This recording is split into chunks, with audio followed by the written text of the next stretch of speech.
करो भाई शुरू।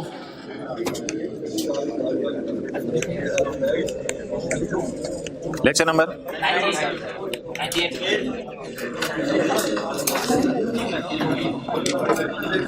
जी भाई, पहले हमारी कुछ पुरानी बातें रहती हैं, उन पुरानी बातों को कर लें फिर आगे चलते हैं। फिक्स वाला सवाल हमने किया था पास पेपर का, इसमें एक दो एडजस्टमेंट्स डिस्कस करने वाली रहती हैं। आईएएस 1037 के एमसीक्यूज की डिस्कशन अपलोड कर दी है, बेड पे लेट के किस टाइम देख लीजिएगा। बस कैलकुलेटर हाथ में पकड़ाओ। अच्छा, देख लिए? कितने लोगों ने देख लिया? अच्छा, पेज नंबर 250।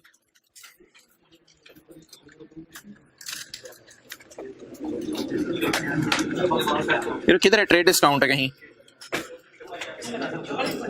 नहीं, इधर किताब में।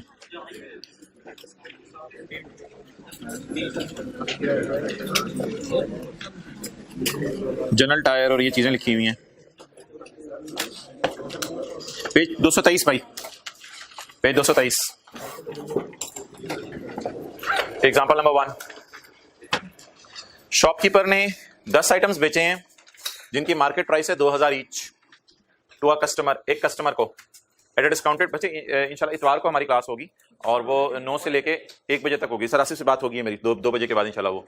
तो शॉपकीपर सोल्ड 10 आइटम। सैटरडे की शाम को नहीं बुलाया जाएगा आपको।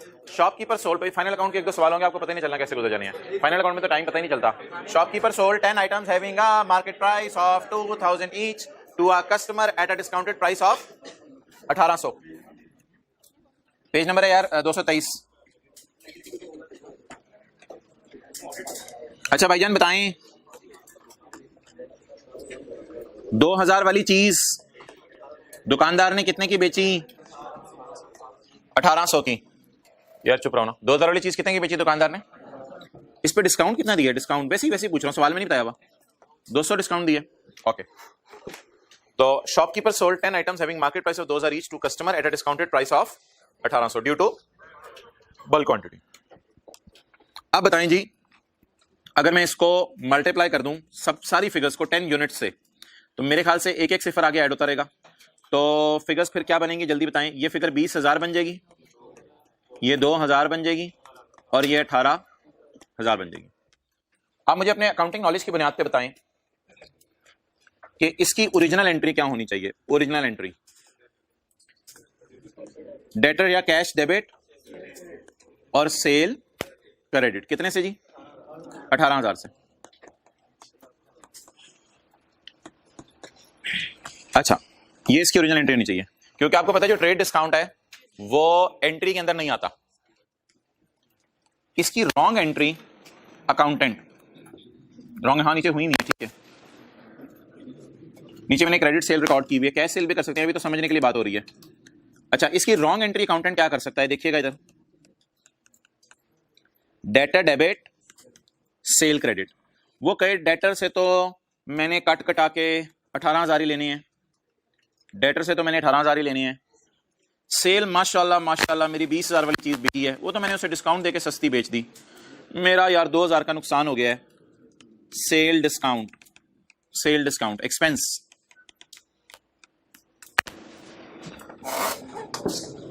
बताएं जी, अगर एक दुकानदार 20,000 वाली चीज आपको 2,000 छोड़ के 18,000 की बेच दे, तो दुकानदार को क्या एंट्री करनी चाहिए? सेल नेट से बुक करनी चाहिए या ग्रॉस से?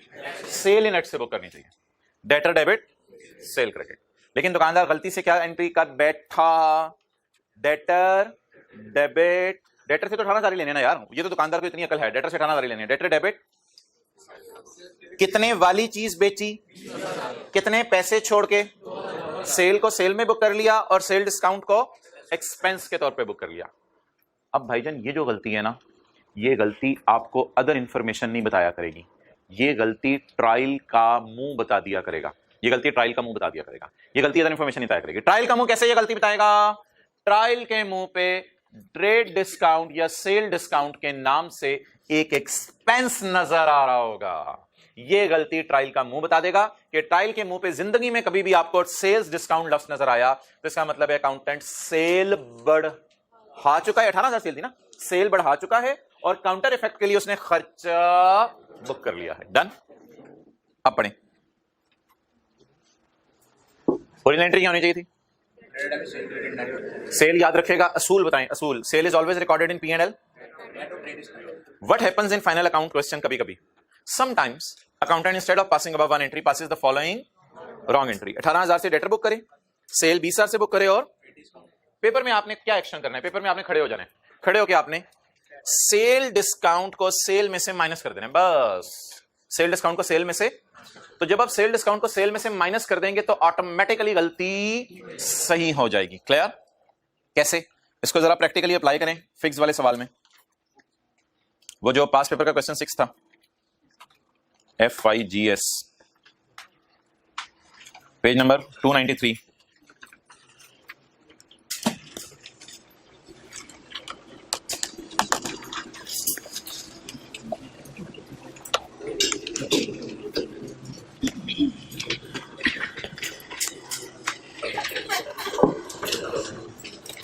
भाई इसकी शक्ल देखें, ट्रायल की शक्ल देखें, ट्रायल की शक्ल देख के स्काई ब्लू में पता चल रहा है कि कोई गड़बड़ हो गई है। ट्रायल में डेबिट साइड पे क्या नजर आ रहा है? Sale discount. कभी कभी ये ट्रेड डिस्काउंट के नाम से भी पेपर में आपको दे सकते हैं, तो आपने परेशान नहीं होना। ये खर्चा नहीं है, ये खर्चा नहीं है, ये गलत प्रेजेंटेशन है कि मैं सेल बुक करूं मिसाल के तौर पे पूरे 100 रुपए पे, और नीचे जाके एडमिन एक्सपेंसेस में या सेलिंग एक्सपेंसेस में 20 रुपए का डिस्काउंट बुक करूं। ये गलत अकाउंटिंग है। सही अकाउंटिंग क्या है? ट्रेड डिस्काउंट नामी खर्चा अकाउंटिंग में एग्जिस्ट नहीं करता, ये सही अकाउंटिंग है। और सेल को किस पे बुक करें? हमेशा नेट पे बुक करें। अब इसका तरीका क्या होगा? अगर 100 इधर है और खर्चों में 20 पड़ा हुआ है, इसका तरीका क्या होगा कि 20 को ऊपर ले जाए बस, और सेल को किस पे ले आए? डन। तो अब क्या करें भाईजान? सेल भी पड़ी हुई है, कुछ चीजें हमने बना के बेची हैं, कुछ चीजें बाहर के मुल्क से इंपोर्ट करके बेची हैं। होंडा एटलस कार की बात करें, सिटी और सिविक बना के बेच रहे हैं पाकिस्तान में, होंडा एकॉर्ड एक गाड़ी होती है वो मंगवा के बेच रहे हैं। डिस्काउंट पता नहीं किस पे दिया, दोनों पे दिया होगा इसने। तो बता दें भाईजान, अब ये जो सेल पड़ी हुई है ये सेल बढ़ी हुई है। अब इस सेल में से सॉल्व करते हुए न्यूमेरिकल क्या कर देंगे? डिस्काउंट माइनस कर देंगे। तो जो सेल P&L के मुंह पे जाएगी वो ये वाली जाएगी या ये माइनस होके जाएगी? माइनस होके जाएगी। तो एक्शन बता दें क्या करना है। सिर्फ अगर कभी आपको डिस्काउंट नजर आ जाए, कौन सा पेज था? 223। अगर कभी आपको सेल डिस्काउंट नजर आ जाए तो पेपर में आपने करना क्या है? Deduct sale discount from sale. Done. अब भाईजान होगा ये कि ये एग्जिस्टेंस अपनी लूज कर जाएगा, ये एग्जिस्टेंस अपनी लूज कर जाएगा। जैसे कल ट्रायल के मुंह से मैंने फारिग किया था 7,000 के रेंट को, ये अपनी एग्जिस्टेंस लूज कर जाएगा। और यहां से भी ये क्या हो जाएगा? माइनस। अब बच्चे पूछते हैं सर ये क्या कर रहे हैं, दोनों जगह माइनस करें, डेबिट क्रेडिट टैली नहीं करेंगे। ओ भाईजान कोई होश के नाखून लो, रेक्टिफाइंग एंट्री जहन में ले आओ। खर्चा क्रेडिट, खर्चा तो डेबिट में बढ़ा हुआ है ना, खर्चा खर्चे को तो मैं मान ही नहीं रहा, ये मेरे बिजनेस का खर्चा ही नहीं है। अकाउंटिंग मॉडल जो बना हुआ है, अकाउंटेंट्स चाहते हैं सेल ही नेट पे बुक हो, तो बोले खर्चा क्रेडिट सेल डेबिट। बिल्कुल सही एंट्री है, कोई मसला नहीं। तो ये एंट्री पोस्ट करें जरा फेस के ऊपर भी समझ आ जाए जरा। खर्चा डेबिट, सॉरी खर्चा क्रेडिट और सेल डेबिट। डन। हाँ जी, 2 दफा लेस होगा, रटा नहीं मारना। क्या ये बिजनेस का खर्चा है? खर्चा क्रेडिट और सेल इसलिए कम कर देंगे, ये सेल में से कम होना चाहिए था।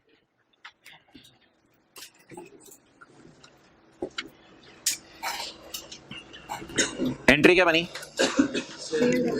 सेल डिस्काउंट एक्सपेंस क्रेडिट और सेल डेबिट, और ये एंट्री मैंने आपको पोस्ट करके दिखा दिया।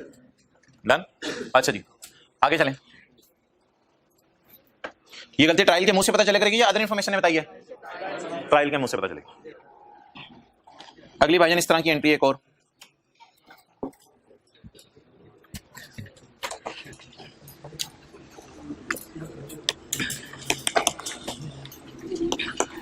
ये जनरल टायर ने सेल किए हैं टायर टू होंडा।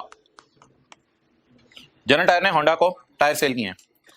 तो जनरल टायर ने जब होंडा को टायर बेचे तो डिस्काउंट वगैरह कोई नहीं दिया। ₹1,00,000 का टायर था, इन्होंने डाला 17,000 सेल्स टैक्स, तो ₹1,17,000 की टोटल पैसे मांगे। तो होंडा ने अपनी जेब से 1,17,000 निकाला और 1,17,000 होंडा ने अपनी जेब से निकाल के जनरल टायर को दे दिया। जनरल टायर की जेब में कितने पैसे पड़े हुए हैं? 1 लाख, या हो सकते क्रेडिट पे सेल हुई हो, जैसे मर्जी हो। अब भाईजान IFRS 15 रेवेन्यूज का स्टैंडर्ड कहता है amount collected for other parties is not our revenue. जो पैसे दूसरों के लिए आपने लिए हैं वो आपका रेवेन्यू नहीं है। अब जनरल टायर एंट्री करेगा, तुमसे मैंने 1,17,000 लेने हैं, सेल मेरी खुशी है, बाकी पेबल में बुक करूंगा 17,000 का। बता दें ये 17,000 खर्चा है या लाइबिलिटी है? ये लाइबिलिटी है। तो बता दें जनरल टायर के अगर आप अकाउंटेंट हैं और आप सेल करें होंडा को टायर, तो भाईजान इधर देखें, होंडा के पास होंडा कितना डेटर बुक करेगा? 1,17,000। अपनी खुशी कितनी रिकॉर्ड करेगा? 17,000 एक अमानत है, जिस अमानत में खयानत किए बगैर इसने जनरल टायर ने ये 17 पेबल है हुकूमत को, फिर 2-3 दिन बाद जाके हुकूमत को पे कर देगी, तो payable debit cash credit. Clear? तो सेल्स टैक्स सिर्फ पेबल के तौर पे नजर आता है, सेल को हिट नहीं करता, कुछ भी नहीं इसका होता। ओके यार, कई दफा ना अकाउंटेंट पता है क्या करता है? अकाउंटेंट एंट्री कर देता है डेटर डेबिट सेल क्रेडिट 1,17,000 से। इसे कोई मेरे जैसा बंदा जाके कहता है, ओ भाई ये तेरी सेल नहीं है, इसमें से पैसे तूने हुकूमत को, इसमें से पैसे मैंने हुकूमत को देने हैं। वो कहते हैं खर्चा डेबिट और पेबल टू गवर्नमेंट क्रेडिट। गलती से वो एंट्री कर लेते हैं। क्या समझे जरा? जनरल टायर का कोई अकाउंटेंट था, होंडा ने टायर खरीदे आके, जनरल टायर के अकाउंटेंट ने एंट्री की डेटर डेबिट सेल क्रेडिट। खुशी हुई बड़ी। मेरे जैसे किसी ने जाके कहा, भाई क्या कर रहा है यार, खुदा का खौफ कर, सेल तेरी नहीं है ये। ओ हाँ, ये 17 तो हुकूमत को पेबल है। तो उसने फौरन क्या किया, अगली एंट्री मारी, पेबल टू गवर्नमेंट 17,000 और खर्चा डेबिट। उसने कहा ये उसे सेल को डेबिट करना चाहिए, मैं मान रहा हूं, उसने सेल बढ़ाई हुई है, लेकिन बेचारे ने खर्चे में डाल दिया। बेचारे ने किधर डाल दिया? खर्चे। अगर वो उसने एंट्री सही करनी भी थी तो सही तरीके से सही करता। उसने बेचारे ने क्या कर दिया? खर्चा बुक कर दिया। उसने कहा जी 1,17,000 मेरी सेल है और 17 मेरा। अब जो पेपर में अगर कभी जिंदगी में आपको ट्रायल में सेल्स टैक्स एक्सपेंस लफ्ज नजर आया, तो याद रखिएगा सेल्स टैक्स एक्सपेंस नामी कोई अकाउंट दुनिया में एग्जिस्ट नहीं करता।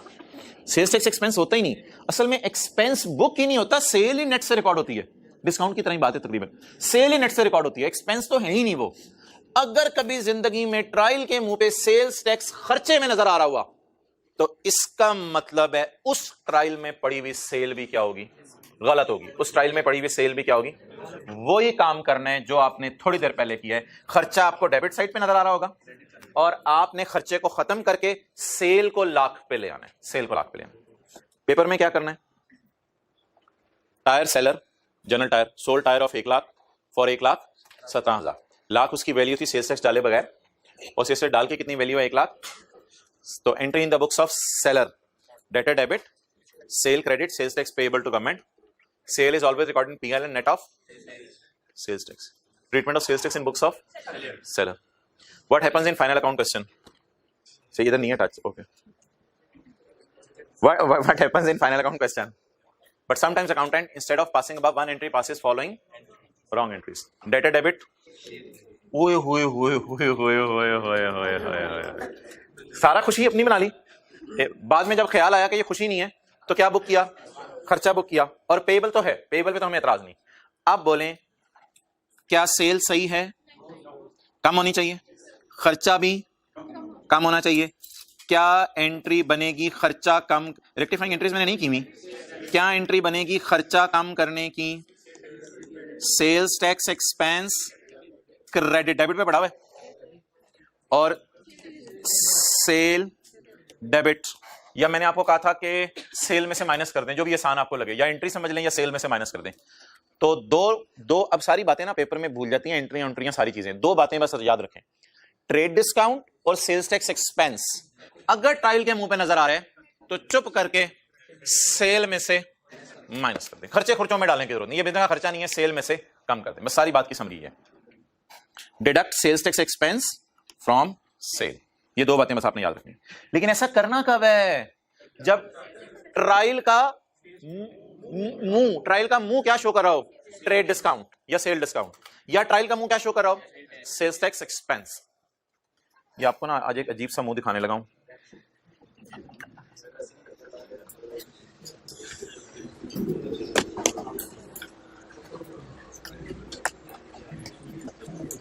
ये सेल है सर, आपको कैसे पता चला चाहिए सेल्स टैक्स खर्चा है? हो सकता है ये पेएबल हो, भाई डेबिट साइड पे आ रहा है, ये सेल्स टैक्स खर्चा है। सेल्स टैक्स का खर्चा अगर डेबिट साइड पे नजर आ रहा है तो ऐसा खर्चा दुनिया में एग्जिस्ट नहीं करता। तो ट्रायल के मुंह से पता चल जाया करेगा ये सेल्स टैक्स का खर्चा शो नहीं होना चाहिए था यहां पे। तो अब क्या करें? ये इस अकाउंट को तो फारिग करें किताबों से, और ये 53 यहां से माइनस कर दें, ये मेरे ख्याल से इधर वाला है, और इस 10201 को भी फेस से फारिग करें, और -10 इसके माइनस करने से क्या होगा? ये अकाउंट एग्जिस्टेंस लूज कर जाएगा क्योंकि ये अकाउंट दुनिया में एग्जिस्ट ही नहीं करता। और इसके माइनस करने से क्या होगा? सेल जो फूली पड़ी थी 1,17,000 पे पड़ी हुई थी थोड़ी देर पहले, उसको बाद थोड़ा सा सुई मार के हमने कम कर दिया, कर भी निकाल दी पेट में। ओके, एंट्री वही एंट्री बताओ खर्चा क्रेडिट सेल डेबिट। तो सारी बातें छोड़ें, यहां पे लिख लें सेल्स टैक्स का खर्चा या ट्रेड डिस्काउंट का खर्चा अगर ट्रायल के डेबिट पे नजर आ रहा है, सेल्स टैक्स का खर्चा पेज 293 के टॉप पे लिख लें, सेल्स टैक्स का खर्चा या ट्रेड डिस्काउंट का खर्चा अगर ट्रायल के डेबिट पे नजर आ रहा है तो इसे सेल में से कम कर दें। सेल्स टैक्स का खर्चा या ट्रेड डिस्काउंट का खर्चा, सेल्स टैक्स का खर्चा या ट्रेड डिस्काउंट का खर्चा अगर ट्रायल के डेबिट पे नजर आ रहा है तो इसे सेल में से कम कर दें।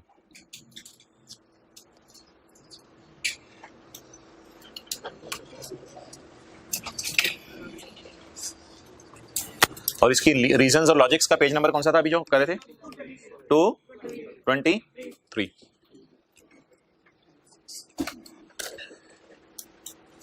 लेकिन यार ये जो एक कम करना है ना, ये एक नोट बना के करना है। वो नोट हमारे सिलेबस में है और वो कंपनी लॉ की रिक्वायरमेंट है। वो नोट हमारे सिलेबस में और कंपनी लॉ की रिक्वायरमेंट है। ये जो कम करना है ना, इसको हमारा पाकिस्तान का कंपनी लॉ चाहता है, स्टैंडर्ड नहीं चाहते, पाकिस्तान का कंपनी लॉ चाहता है इसको अलग अलग करके हम दिखाएं। तो इसको कम करने के लिए अब हम नोट नंबर 1 बनाने लगे हैं सेल का। तो नोट नंबर 1 सेल का कैसे बनेगा? नोट नंबर 1 सेल का ऐसे बनेगा। वैसे तो मैं सोल्यूशन खोल के भी दिखा सकता हूं, लेकिन बनाया था उसमें सिर्फ डिस्काउंट माइनस किया था। तो नोट नंबर 1 सेल का कैसे बनेगा?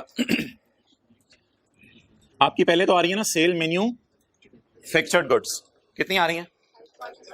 56,528।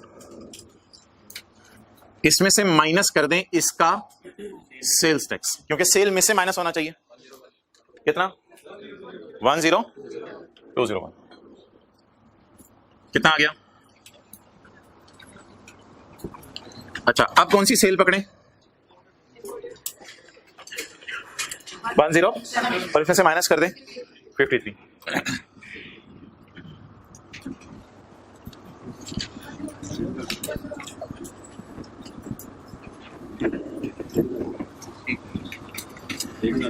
एक 1000, 7 जमा 5 12, 2 जमा 2 4, 2 जमा 3 3, 3 6 7, ये 52। अच्छा, अब भाईजान जो सेल डिस्काउंट था ना उसके बारे में इसने बताया नहीं हुआ था। तो ट्रेड डिस्काउंट कोई बिजनेस का खर्चा है ही नहीं, इस खर्चे को भी क्या कर दें? लेस कर दें।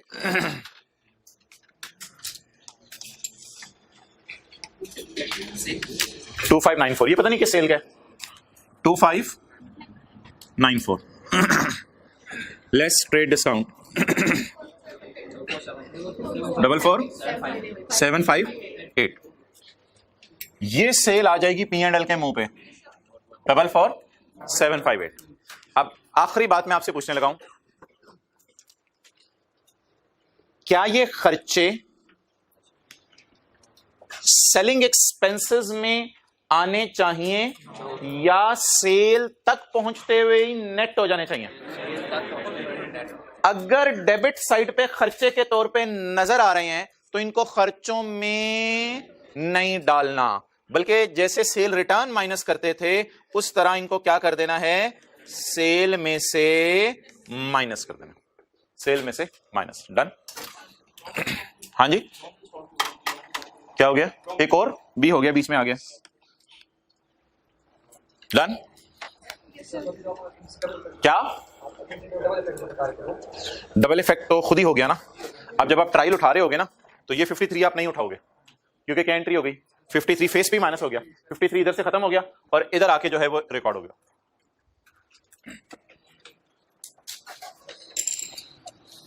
और मैं बच्चों को आखिरी बात वो याद करने के लिए कहता हूं, सेल में से माइनस कर दें सेल रिटर्न की तरह, बस पेपर में कुछ भी नहीं करना। सेल रिटर्न को जैसे माइनस नहीं करते थे, तो सेल में से सेल रिटर्न की तरह माइनस कर दें। चलिए एक और सवाल है इसका, क्वेश्चन नंबर, इसको नोट, इसका सोल्यूशन अवेलेबल है बस।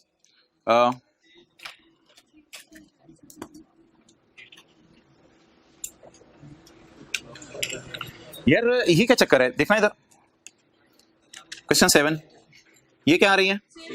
सेल। ठीक है, मुझे यहां पे ट्रेड डिस्काउंट नजर नहीं आ रहा। ठीक है, ये क्या कहता है यार? सेलिंग एंड डिस्ट्रीब्यूशन के खर्चे include trade discount of 4 million. Trial के मुंह से नजर आ रहे हैं या दिल में जाके बात करके पता चला? दिल में जाके बात करके पता चला, ट्रायल के मुंह पे नजर आ रहा है। अदर इंफॉर्मेशन से मतलब होता है दिल खंगालना अगले का। ये भाईजान ये मुंह होता है, आज के बाद याद रखिएगा, ये मुंह होता है। मुंह भी पता ही नहीं चले बंदे का मुंह किधर है दिल किधर है, तो क्या फायदा बंदे से बातें करने का? ये मुंह होता है। तो ट्रायल के मुंह से पता नहीं चल रहा, ये बिल्ली भीगी बिल्ली की तरह यहां छुपा हुआ है 4 मिलियन, इसके दिल में कहीं जाके डीप डाउन वापस आ जाए, इंक्लूडिंग 4 मिलियन। सर 15,000 में 4 मिलियन कैसे पड़ा हो सकता है? इन लोगों को छोड़ें, आप, इनकी टेंशन ना लिया करें। अच्छा, इसमें क्या पड़ा हुआ है भाईजान? 4 मिलियन पड़ा हुआ है। अब हमने करना क्या है? बोले जब सॉल्व कर रहे होंगे पेपर, तो यहां से भी माइनस कर दें 4,000 और सेल में से भी माइनस कर दें 4,000। तो जब भी डिस्काउंट मुंह पे पड़ा हो क्वेश्चन 6 की तरह या क्वेश्चन 7 की तरह छुपा पड़ा हो, उसको खर्चों में नहीं आना चाहिए, खर्चों से निकालें और सेल से नेट होना चाहिए था। ये अकाउंटिंग ट्रीटमेंट कर लें इसका। आप बोले सेलिंग एक्सपेंसेस हमारे बिजनेस के कितने हैं? 11,000। एक्सेलेंट, सेलिंग एक्सपेंस 11,000 है और सेल हमारी 76,000। आज मैंने आपको एक बहुत बड़ी बात बताई, कुछ चीजें ट्रायल के मुंह से पता चल जाया करेंगी और कुछ चीजें अदर इंफॉर्मेशन से पता। दिल छोड़ो, आप उधर ही फंसे हुए तुम।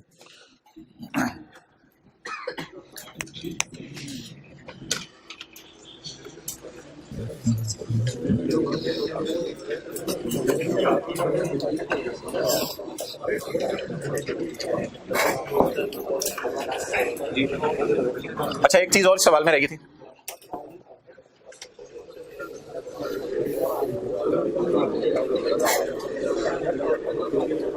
Page 294, tax charge for the current year after making all adjustments is estimated at 1440। भाई ये जो एस्टिमेट लगाना है ना, हमेशा ये लफ्ज यूज होता है करंट टैक्स के लिए। डेफर्ड टैक्स एस्टिमेट नहीं होता, वो कैरिंग अमाउंट टैक्स बेस लगा के प्रॉपर निकलता है। ये जो एस्टिमेट का लफ्ज है, ये करंट टैक्स के लिए यूज होगा। तो पेज नंबर 294 पे हूं मैं, पॉइंट नंबर 6। तो 1440 की एंट्री बन गई जी, करंट टैक्स एक्सपेंस डेबिट, और करंट टैक्स पेबल की जगह मैंने कहा था बेहतर लफ्ज कौन सा है? Provision credit. ये तो करंट टैक्स हो गया 1440। अच्छा, अब यार टीटीडी होता है अब्बू और डीटीएल होता है बेटा।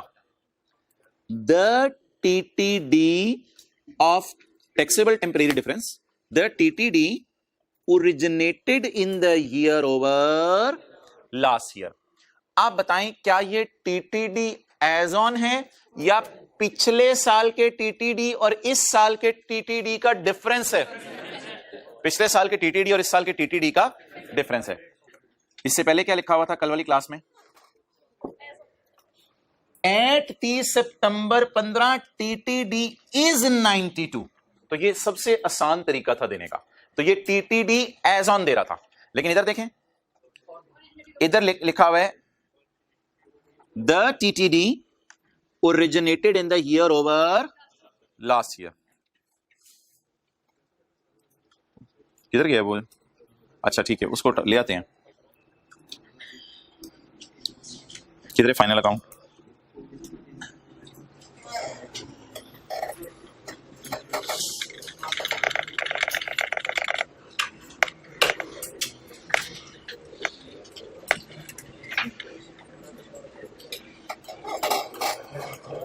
परसों की क्लास में जाते जाते ये डायग्राम बनाई थी।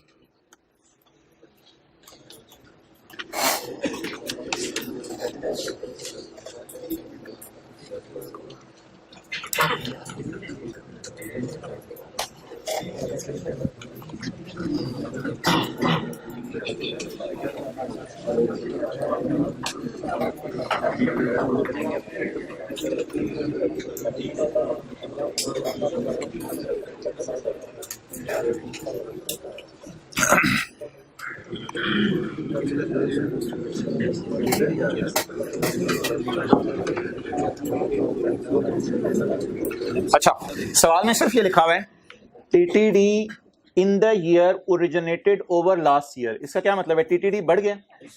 अब टीटीडी बढ़ गया तो मसला ये है कि डेफर्ड टैक्स की एंट्री खर्चे वाली करनी है या खर्चा उल्टाने वाली करनी है, ये एक मसला है। तो उसका मैंने हल आपको ये बताया था कि टैक्सेबल चीजें बढ़ जाएं तो टैक्स देना पड़ता है, तो खर्चा बुक करने की एंट्री होगी। खर्चा बुक करने की एंट्री बताएं, डीटीई डेबिट और डीटीएल या क्रेडिट।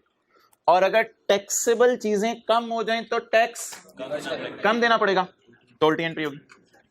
अगर डिडक्टेबल चीजें बढ़ जाएं तो करंट टैक्स की वर्किंग जहन में लेके आए। एक मिनट, डिडक्टेबल चीजें बढ़ जाएं तो डिडक्ट होने वाली चीजें जो है वो बढ़ गई। जब डिडक्ट होने वाली चीजें बढ़ गई तो प्रॉफिट, जब प्रॉफिट कम हो गया तो टैक्स कम देना पड़ेगा, तो उल्टी एंट्री करेंगे, फिर टैक्स कम देने एंड सिमिलरली इधर ज्यादा एंट्री करेंगे।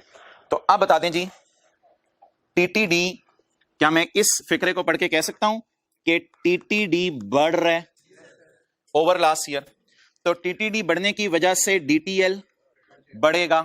तो मुझे बता दें टीटीडी कितने से बढ़ा? 3-1, ये तो बाप है, ये फॉर द ईयर बाप है ना, एज ऑन तो नहीं है, फॉर द ईयर। तो इसे डीटीएल भी क्या आएगा? For the year. डीटीएल बढ़ा, ये डेफर्ड टैक्स बढ़ा, तो टीटीडी बढ़ने से मैंने आपको क्या बताया है? टैक्स की रिकॉर्डिंग की एंट्री करनी है या रिवर्सल की? रिकॉर्डिंग। इस तरह लिखना है, टैक्स के रिकॉर्ड करना है कितने से? 3120 इंटू 35%। टैक्स की रिकॉर्डिंग की एंट्री बता दें। हमारी बलास है कि डेफर्ड टैक्स का लायबिलिटी अकाउंट है या एसेट अकाउंट है, पता नहीं डेफर्ड टैक्स एसेट हो या लायबिलिटी हो, ये एंट्री बनेगी 1092। ये नोट कर लो। टीटीडी पढ़ने से टैक्स की रिकॉर्डिंग होती है, टैक्स की रिवर्सल नहीं होती। तो ये दो एंट्रीज हमने कर ली।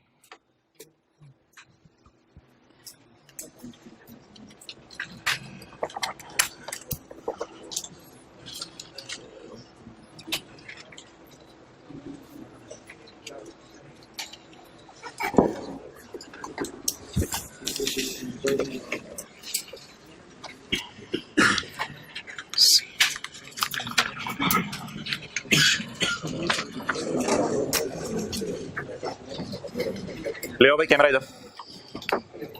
अच्छा, इस वजह से ना सीटी भी डेबिट हो रहा है, डीटी भी डेबिट हो रहा है। तो सीटी डीटी दोनों डेबिट हो रहे हैं, इसलिए पी एंड एल के मुंह पे दोनों नेगेटिव साइन के साथ जाएंगे, क्योंकि सवाल में मांगा ही पी एंड एल था। और यार इस सवाल में एक और एडजस्टमेंट दी हुई है, वो सवाल की एडजस्टमेंट बैलेंस शीट की है, पी एंड एल की नहीं है। 274 million ordinary shares were outstanding at year and. तो ईयर एंड के ऊपर इतने शेयर्स हैं हमारे, तो इसको 10 रुपए से मल्टीप्लाई कर देंगे तो 2740 शेयर कैपिटल आ जाएगा। बल्कि नहीं रुपीज लिया हुआ है, पहले ही रुपीज दिया हुआ है, तो ये शेयर कैपिटल है हमारे साल के एंड का। तो ठीक है तो है, बैलेंस शीट में चला जाएगा, ये हमारे पी एंड एल से कोई ताल्लुक नहीं। अच्छा भाई,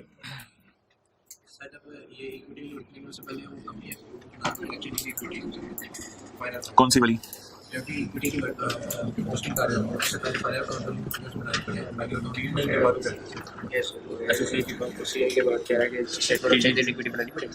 नहीं, बैलेंस शीट के मुंह पे भी प्लस माइनस कर सकते हो। अच्छा जी, इनको जरा ज़बानी याद करें, ये जो मैं साथ साथ लिख रहा हूं।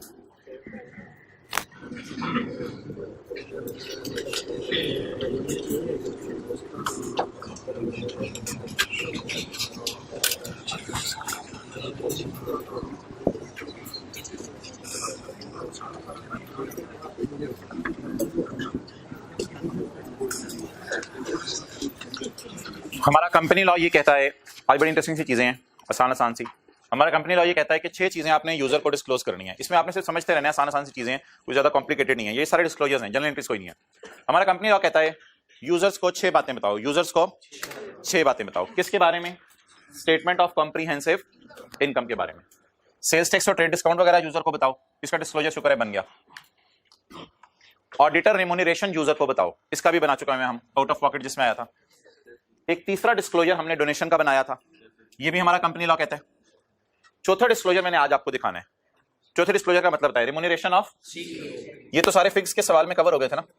रेम्यूनरेशन ऑफ सीईओ, लिखने की जरूरत नहीं इधर कुछ, अभी मैं एक सफा निकालने लगा, उस पे लिखी है चीजें। Remuneration of CEO. Royalty, Honda Atlas car royalty पे करती है। Honda Atlas car, Honda Japan का नाम यूज कर रही है, तो गाड़ी के पीछे जो एच का लोगो यूज करते हैं उसका रॉयल्टी किराया होता है।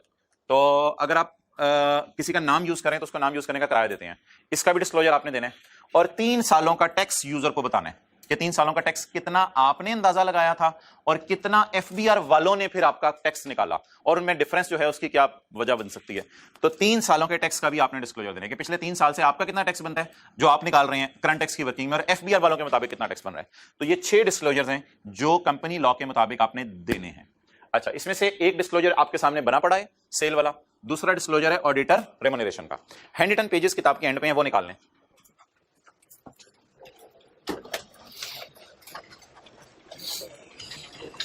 थोड़ा सा ना साथ साथ आपको मूव करना पड़ेगा चीजों में।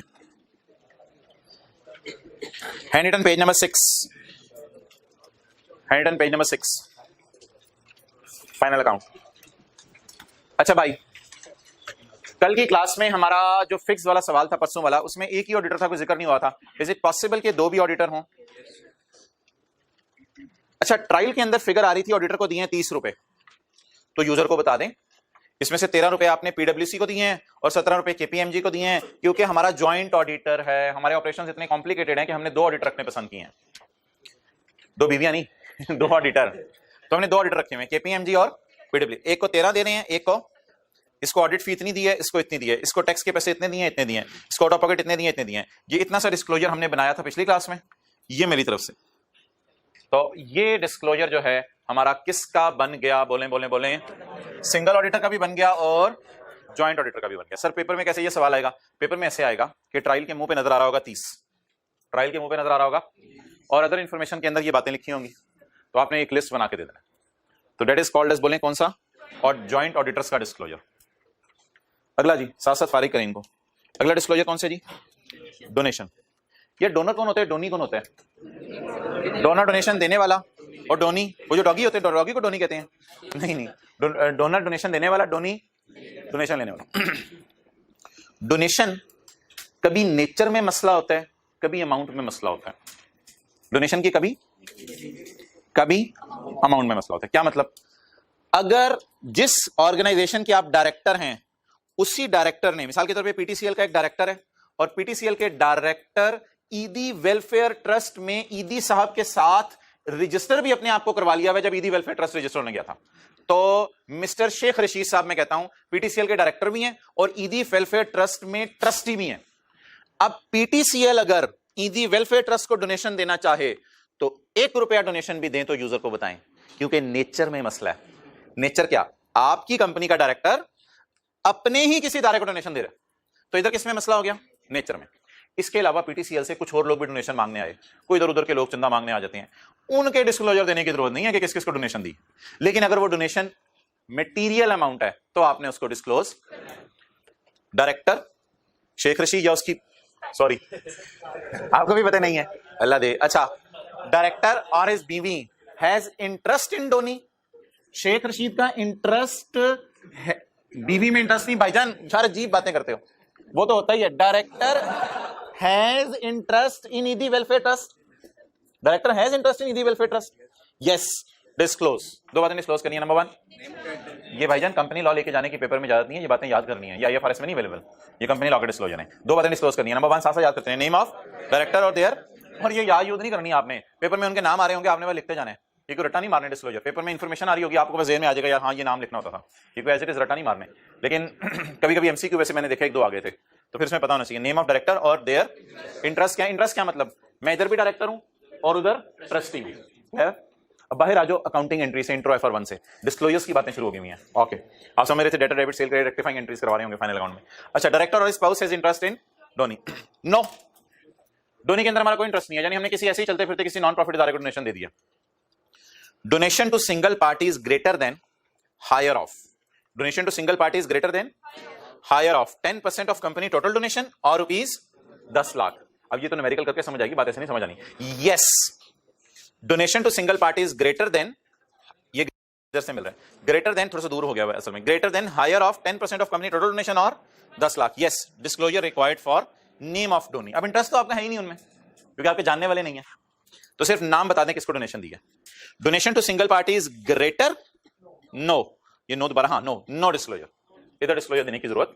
तो जहां नेचर में मसला है वहां तो डिस्क्लोजर देना ही देना है। अमाउंट में जहां ज्यादा अमाउंट दे रहे हैं तो डिस्क्लोजर देने, अगर कम अमाउंट दे रहे हैं तो डिस्क्लोजर नहीं देना। इसकी एग्जांपल एक कर लेते हैं साथ ही ताकि ये चीज जो है वो क्लियर हो जाए। Page number 240,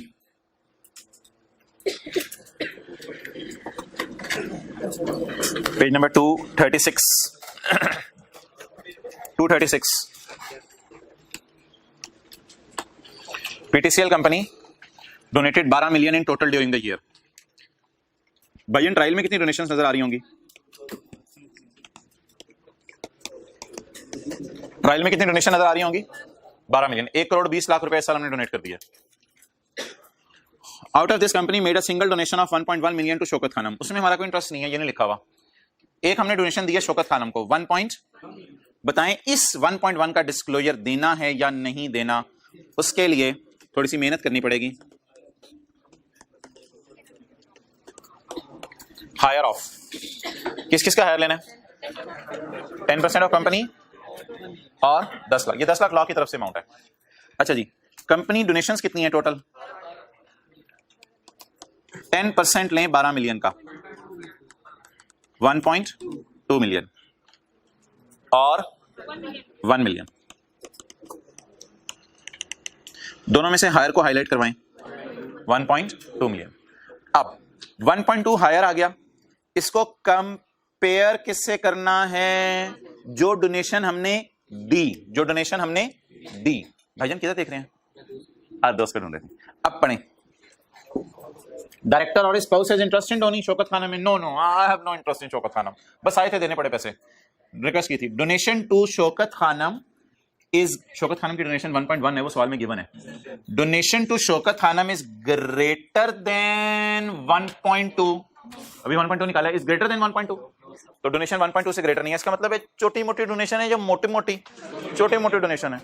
no disclosure is required, no disclosure is, वजह बता दें जी। As donation of 1 is less than 1 और 1.2 कहां से आया? हायर ऑफ वाली कैलकुलेशन से। Done.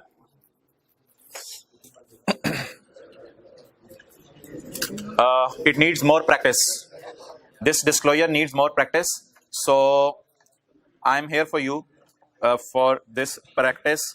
We will go to the question of figs.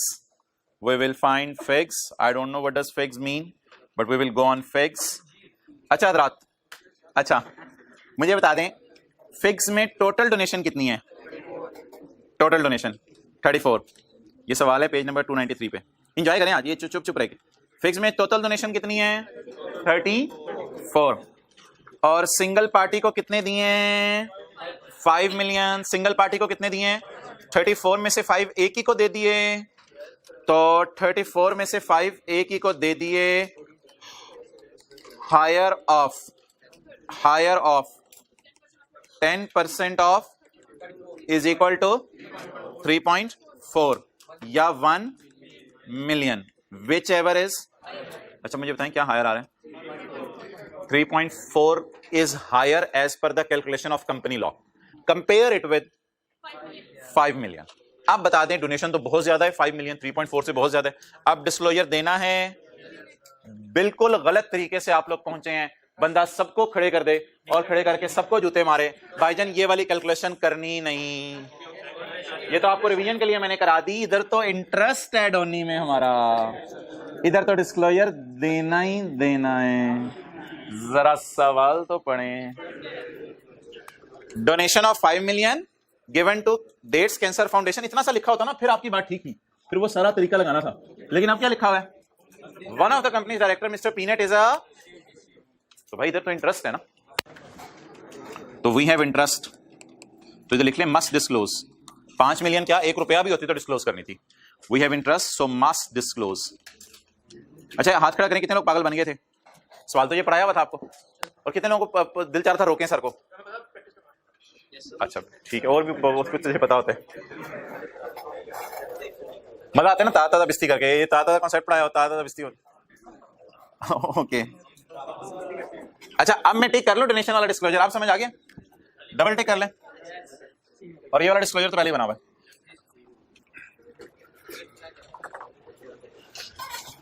तैयार हैं अगले डिस्क्लोजर के लिए? तैयार हैं अगले डिस्क्लोजर के लिए? रिम्यूनरेशन ऑफ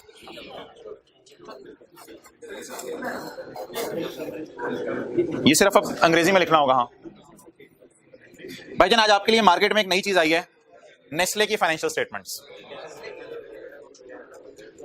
ये मैं आज अपलोड कर दूंगा। इसमें आपके सिलेबस से जो रेलेवेंट चीजें हैं वो मैंने येलो कर दी हुई हैं। आपके सिलेबस से जो रेलेवेंट चीजें हैं वो मैंने येलो कर दी हुई हैं। ये मैं अपलोड भी कर दूंगा, और सारी येलो पढ़ने की जरूरत नहीं है, जैसे जैसे जरूरत पड़ेगी वैसे वैसे पढ़ते रहेंगे।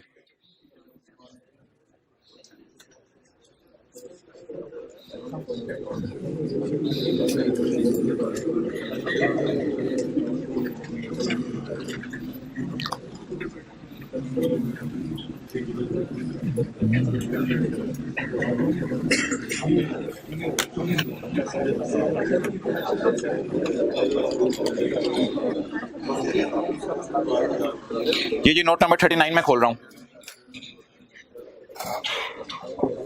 ये सबसे सिंपल नोट है। रिम्यूनरेशन ऑफ चीफ एग्जीक्यूटिव कितने होते हैं? एक ही होता है। डायरेक्टर्स एक से। एग्जीक्यूटिव की मैं डेफिनेशन आपको अभी पढ़ाऊंगा। एग्जीक्यूटिव की डेफिनेशन है, सफे नहीं निकाले हुए डिस्क्लोजर्स वाले। एग्जीक्यूटिव में देख लेते हैं जिसकी 15 लाख से ज्यादा तनख्वाह हो या 12 लाख से ज्यादा तनख्वाह हो, कहीं डेफिनेशन बुक में दी हुई है।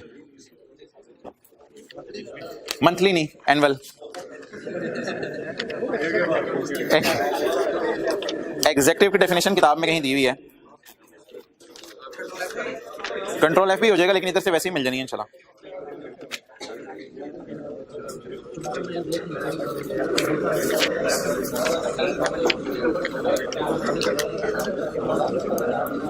हाँ भाई, 12 लाख, जिसकी साल की तनख्वाह 12 लाख से ज्यादा है वो एग्जीक्यूटिव है।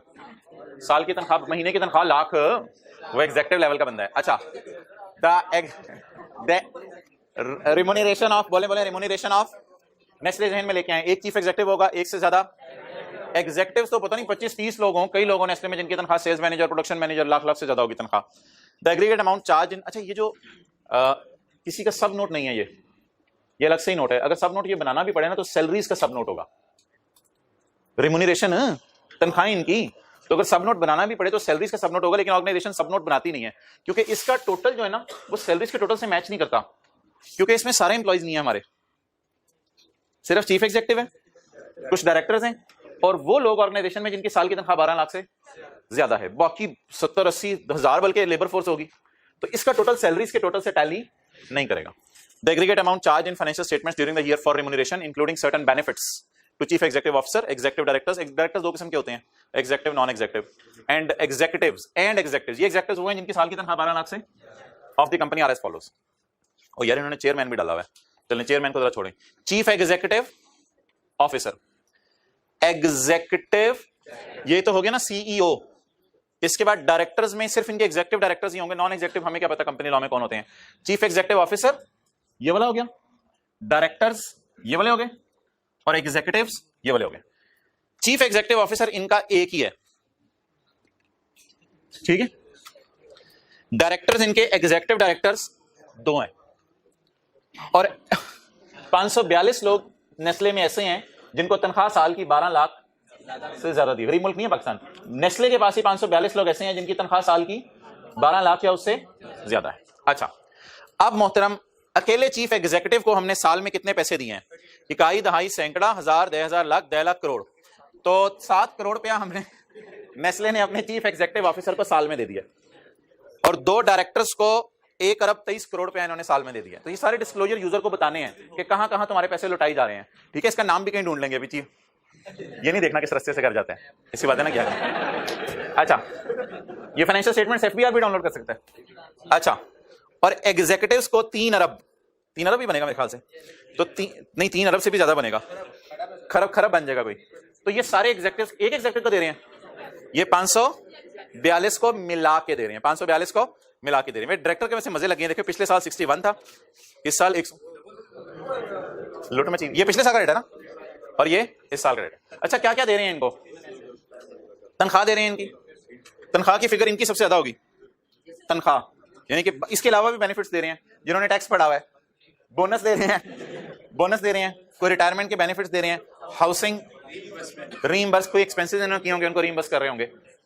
तो भाई ये इसी तरह कोई आई कैप बनाएगा, इसी तरह आपने उसको डब्बे में बना देना है। अगर कभी कोई सवाल आया तो शायद उसने लाइनें लिखी हो तो आपने कॉलम बनानी है। आप कॉलम बना दें, कौन कौन से बनने हैं? 3। सीईओ एक ही है, उसका एक कॉलम बनना है। ये 2 3 4 5 6 हो सकते हैं डायरेक्टर, इनका भी एक ही कॉलम बनना है। और अगर पेपर में कभी ऐसे कह दे कि मैंने 22 लाख तनख्वाह 2 बंदों को दी है, तो आप 2 बंदे इधर लिख दीजिएगा और इधर 22 जमा 22 लाख 44 लाख लिख दीजिएगा। मोटी मोटी चीजें समझ में आ रही हैं? अब आया तो फिर मैथमेटिक्स का ही सवाल होगा, इससे ज्यादा नहीं हो सकता। तो इसमें कोई दुमें होंगी नोट की, ये मेरे ख्याल से मैं पढ़ा देता हूं, पेपर में जैसे आएंगी वैसे ही कॉपी पेस्ट कर देनी होंगी। अगर पेपर में आई तो कॉपी पेस्ट कर देनी होगी। दुमें नोट की देख लें। The chairman, the chief executive officer and the executive directors and certain executives of the company are provided with use of company maintained vehicles and residential. ये कोई इस तरह की अंग्रेजी की लाइन पेपर में भी लिखी होगी, वो नीचे नोट की दुम में डाल देनी है। The aggregate amount charge in these financial statements respect of contribution to provident fund. ये तो वैसे हमने प्रोविडेंट फंड बताया था कि किसको कितना प्रोविडेंट फंड दे रहे हैं। मीटिंग फीस किसको दे रहे हैं? नॉन एग्जीक्यूटिव डायरेक्टर भी कोई होगा, ऊपर नहीं डाला इन्होंने, नॉन एग्जीक्यूटिव डायरेक्टर को मीटिंग फीस भी दी है। तो ये नोट की दुमें शुमें होंगी, इनको आप एज इट इज डाल दीजिएगा। ये जी हमारा कौन सा नोट हो गया? रिम्यूनरेशन ऑफ नहीं CEO comma directors comma executives. अब इसका लिंक डेवलप कर लेते हैं। ये है पेज 108, ये मैं अपलोड कर दूंगा अभी। ये जो पेज 108 बनेगा ना, इसको अब हम अपने फाइनल अकाउंट में आते हैं। फाइनल अकाउंट किधर है? इसको ऊपर ले जाते हैं आज फाइनल अकाउंट के पास।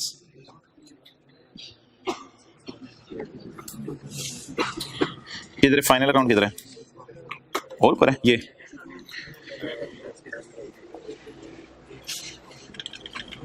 वो जो हमारा सफा जिसपे हम डिस्क्लोजर पढ़े थे।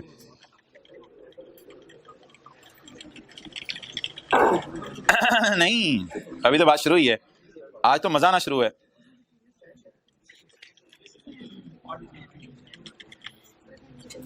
हैंड रिटन पेजेस को रहने दे।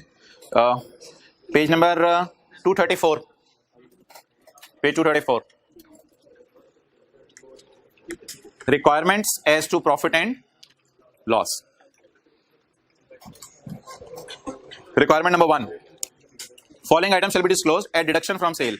सेल में से क्या क्या माइनस करना है? ट्रेड डिस्काउंट और सेल्स टैक्स। ये देखें जी, ये डिस्क्लोजर नंबर 1 है, ये डिस्क्लोजर नंबर 1 है, ये डिस्क्लोजर नंबर 1 है। इस पे हमने इसको काट के लिख लिया फिक्स वाला सवाल, ताकि रेफरेंसिंग साथ साथ होती रहे। घर जाके आपने सिर्फ फिक्स वाला सवाल पे नजर मारनी है। आगे चलें जी, ठीक है। Past paper question 6। अगला जी क्या है? Auditor hand written notes, hand written notes, बस वही काफी है, नीचे काट दी। The aggregate amount of auditor remuneration. यार इसमें देखने क्या क्या शो करना होता है ऑडिटर को? फीस, वो जो आउट ऑफ पॉकेट एक्सपेंसेस वगैरह, other remuneration for services rendered, यानी कि टैक्स वगैरह, and services rendered in any other capacity, and stating the nature of service. Tax services दी थी, कंसल्टेंसी दे सकते हैं। In case of joint auditor the ऊपर वाली information shall be shown separately.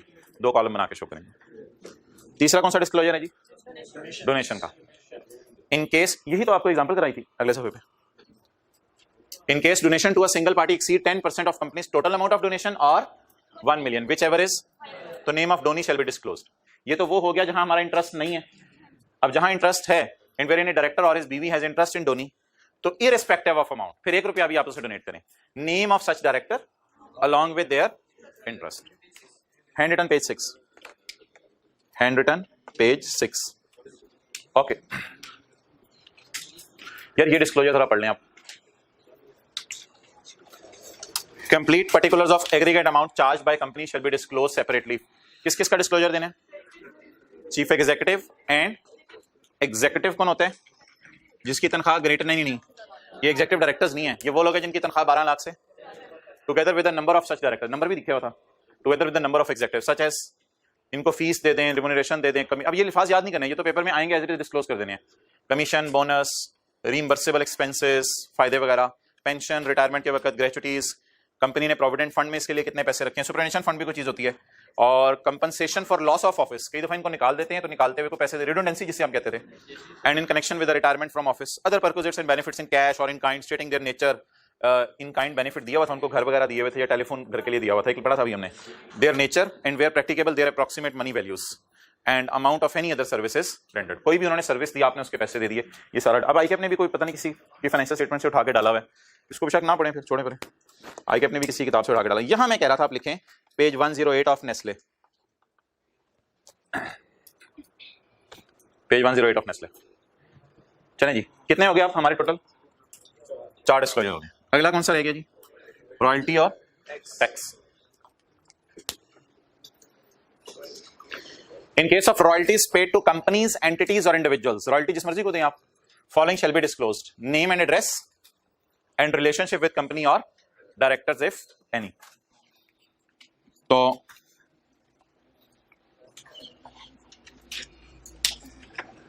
ये आईकेप ने कहीं से उठाया हुआ है, इस नोट की हेडिंग रॉयल्टी पेमेंट नहीं होनी चाहिए थी, ये डिस्ट्रीब्यूशन कॉस्ट है, ये सेलिंग एक्सपेंसेस है। रॉयल्टी पेमेंट आईकेप ने इसलिए लिखा हुआ है कि रॉयल्टी का डिस्क्लोजर है, सैलरीज, ट्रेडमार्क, लाइसेंस फी, डेप्रिसिएशन और मिसलेनियस।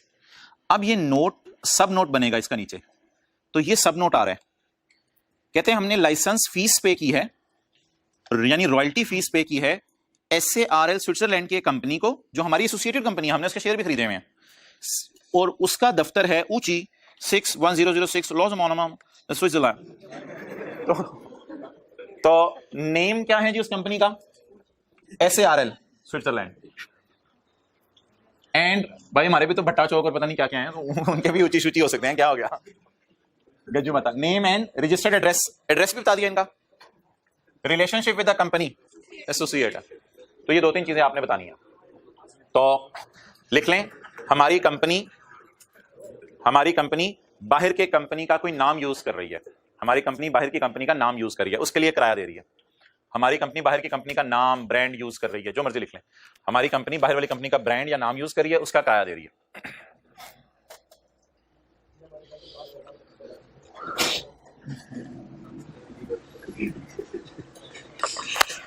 अच्छा भाई, अब मैं आपको ये छठे डिस्क्लोजर से पहले एक काम करते हैं, नेस्ले में ये वाला डिस्क्लोजर ढूंढ लेते हैं, डोनेशन वाला और रॉयल्टी वाला। नेस्ले में डोनेशन और रॉयल्टी वाला डिस्क्लोजर ढूंढ लेते हैं।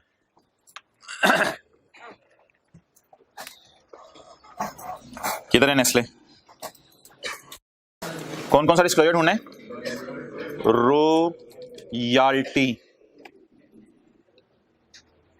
नहीं दे रहा, रॉयल्टी कोई रॉयल्टी दे ही नहीं रहे। दूसरा वाला कौन सा ढूंढा था हमने?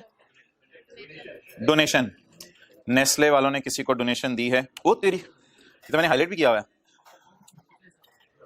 Donations, party wise breakup of donations where donation to single party exceed 10% of total donation or rupees 1 million, whichever is higher, is as follows: Akhuwat Islamic microfinance, dairy and rural development, LUMS university, और ये सारी इनको donation दी है।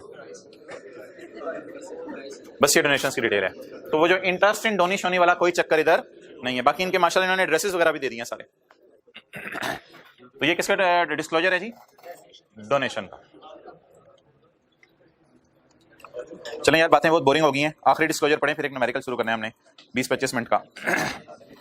Point number 6, tax में आपने कुछ भी नहीं बताना, सिर्फ एक सादा सी बात बतानी है। अगर ये 19 का साल है तो 18, 17 और 16 में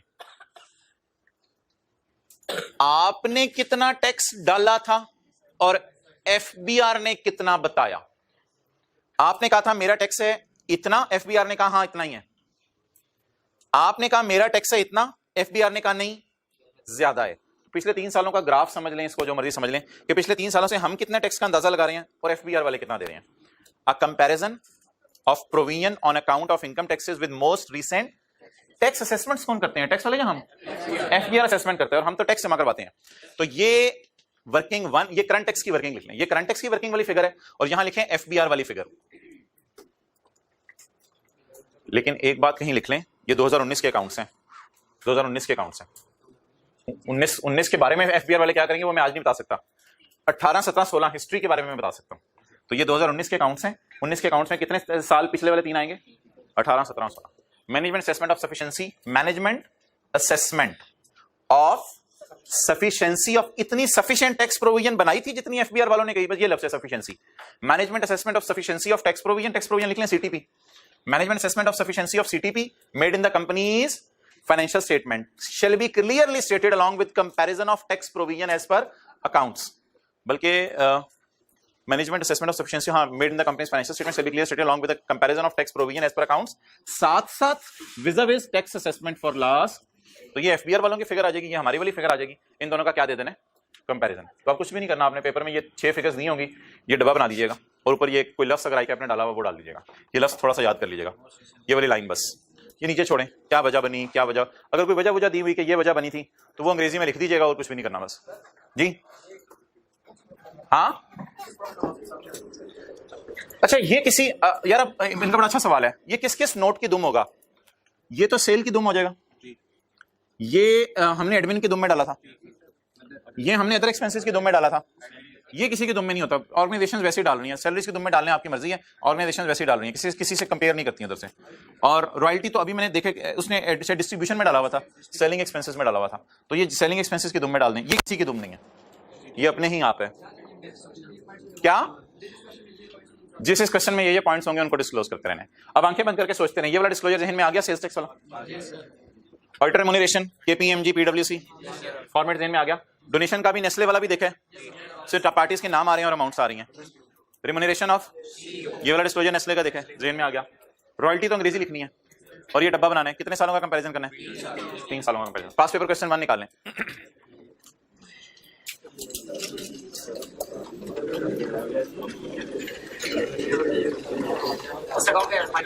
फाइनल अकाउंट पेज 286।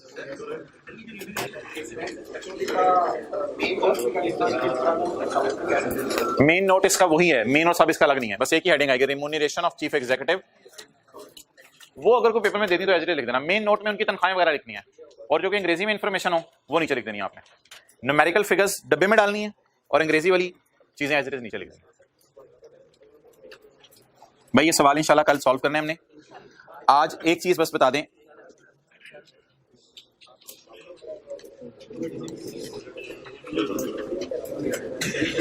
IAS 16 वाला नोट हमने रिवाइज करना है, FR1 वाला आज।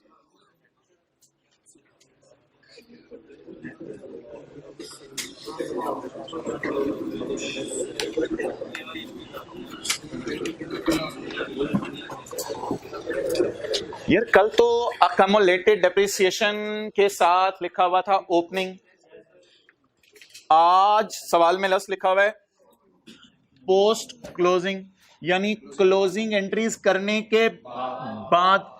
इसका मतलब है पूरे ट्रायल में सेल एक्सपेंसेस हमें नजर नहीं आ रहे। ये जाके देखें, टैली भी है ट्रायल, लेकिन इसमें सेल्स और एक्सपेंसेस क्यों नहीं नजर आ रहे? एक सेल एक्सपेंस नजर नहीं आ रहा। कैश, डेटर, ये देखेंगे कल क्या चीजें हैं, fixed asset, deferred tax, accounts payable, liabilities, ये असल में ना बैलेंस शीट की चीजें हैं सारी। और इस साल के सेल्स और एक्सपेंसेस लपेट के कहां पड़े हुए हैं? अकमुलेटेड प्रॉफिट्स में। इसलिए इस ट्रायल का नाम क्या होता है जिसमें सेल और खर्चे नजर ना आ रहे हो? Post closing trial. बोले इस ट्रायल का नाम क्या होता है जिसमें सेल खर्चे नजर ना आ रहे हो? पोस्ट क्लोजिंग का क्या मतलब है? सारी चीजें क्लोज हो चुकी हैं, एंट्रीज हो चुकी हैं। ये फिर ये हमारे पेपर में क्यों सवाल आया कि अगर एंट्री सारी हो चुकी हैं तो फिर हमें क्यों सवाल दिया उसने? गलतियां नहीं दी हुई, डिस्क्लोजर का सवाल है, गलतियां नहीं दी हुई। गलतियां मैं नीचे जाके अदर इन्फॉर्मेशन में देखूंगा, कोई गलती नहीं है। जैसे फाइनल अकाउंट का सवाल फिक्स वाला किया था हमने, कोई गलती नहीं थी, तो इसमें भी देखेंगे कोई गलती नहीं है। हाँ गलतियां दे सकते हैं, आपकी बात बिल्कुल ठीक है, गलतियां दे सकते हैं, लेकिन गलतियां दे नहीं रहा नीचे। और वैसे भी ना जब पेपर में रिक्वायरमेंट आया करेगी ना, ये बोल्ड वाला नहीं पढ़ना भी समझ नहीं आएगा, पेपर में रिक्वायरमेंट आया करेगी ना नोट्स बनाए, तो वो आई के गलतियां फिर नहीं देता, फिर गलतियां भी सही करें, नोट भी बनाए, बहुत टाइम लग जाएगा। तो ऐसी सूरत में सारी इन्फॉर्मेशन किससे रिलेट करती है? नोट से रिलेट करती है। अच्छा अब भाईजान सिर्फ हमने पॉइंट 1 और 2 करना है। अब मुझे बता दें भाईजान ये बैलेंसेस सारे क्लोजिंग हैं या ओपनिंग हैं? क्लोजिंग है। चलें नोट बनाना शुरू करें। पहला सफा बैलेंस शीट के लिए छोड़ दें, आज पीपी का FAR1 वाला नोट बना लेते हैं। पहला सफा छोड़ दें उसके लिए, बैलेंस शीट के लिए।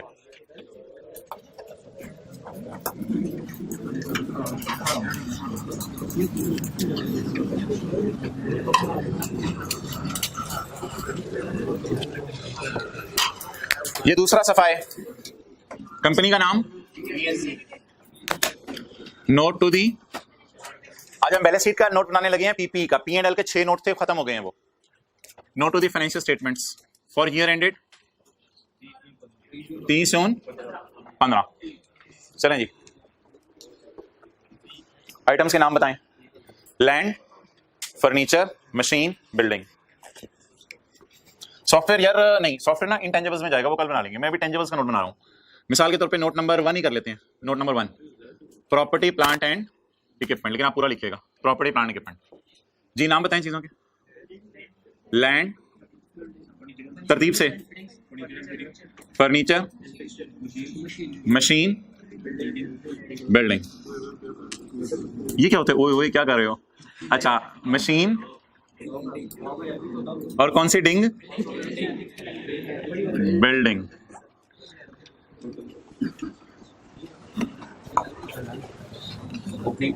ग्रॉस कैरिंग अमाउंट, असल में ना अब लफ्ज आजकल कॉस्ट इसलिए नहीं लिखा जाता कि रिवैल्यूड अमाउंट्स भी होती हैं। तो ग्रॉस कैरिंग अमाउंट और अकम्युलेटेड डेप्रिसिएशन। अच्छा भाई, फिक्स्ड एसेट का अकाउंट जो इंट्रो की क्लास में पढ़ाया जाता है वो क्या होता है? ओपनिंग, एडिशन, डिस्पोजल और क्लोजिंग। सवाल में रिवैल्यूएशन है लेकिन वो किसी पुराने साल में हुई है, इसलिए मैं जगह छोड़ रहा हूं, जगह नहीं छोड़ा उसके लिए। अकम्युलेशन का अकाउंट क्या होता है? डिस्पोजल माइनस होती है ओपनिंग, डेप्रिसिएशन, डिस्पोजल की डेप्रिसिएशन और क्लोजिंग। डन। अच्छा, ये डब्बे में ये किसकी जगह छोड़ दी? क्लोजिंग की। साथ साथ ही करना पड़ेगा आपको, फिर टाइम नहीं मिलेगा। ये साथ साथ करना। लैंड ने इतनी जगह ले ली, आगे बिल्डिंग के लिए डब्बी सी बची है।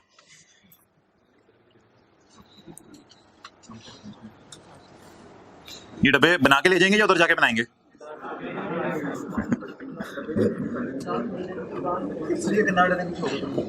हाँ, डब्बे ना बनाओ आप, डब्बे की जगह फिर इधर अंडरलाइन लगा देना। डब्बे का नीचे वाला ये गत्ता सही रखना बस। ओके,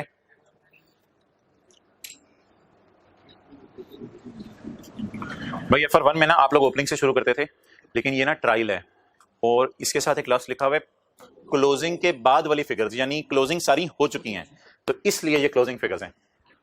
तो आप उठा लें जी, एक तरह की समझ लें रिवर्स वर्किंग है शायद। 375 375 ये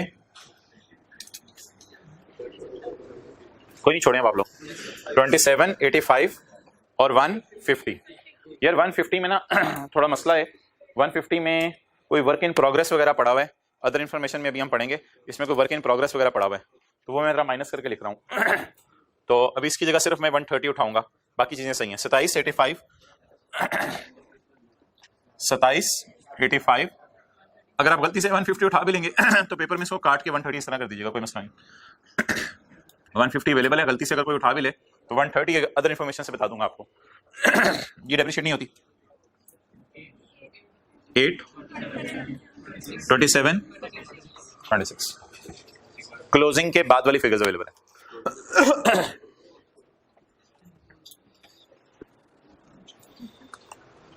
the first revaluation of free hold land was carried out in 11। हम किस साल में हैं? 15 में। और प्रेजेंट रिवैल्यूएशन हो चुकी है, देखें, इसलिए सरप्लस भी नजर आ रहा है हमें। एक और चीज मैंने ट्रायल में हाईलाइट की है, सरप्लस 120 का। द फर्स्ट रिवैल्यूएशन, कल सरप्लस नजर नहीं आ रहा था क्योंकि कल के सवाल में डायरेक्टर्स ने कहा था हम विश कर रहे हैं कि रिवैल्यूएशन मॉडल पे आ जाएं, आए नहीं हुए थे, तो इधर ऑलरेडी आ चुके हैं और बहुत पुराना आ चुके हैं।